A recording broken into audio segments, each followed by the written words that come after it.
বাড়িটা আমাকে ভিক্ষে দিন, বাড়িটা আমাকে ভিক্ষে দিন। ভিক্ষে, এই নে ভিক্ষে।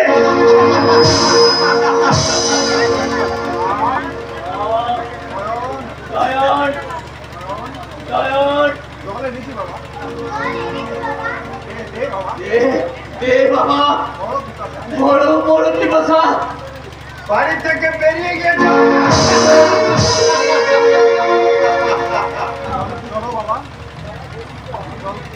চলো বাবা, ওরা মানুষ নয়, ওরা এখনই আমাদের বাড়ি কেড়ে নেবে। পারবে না, এই বাড়ি আমি কিছুতেই ছাড়বো না। এত বড় কথা, এই রায় বাবুর উপরে এত বড় কথা।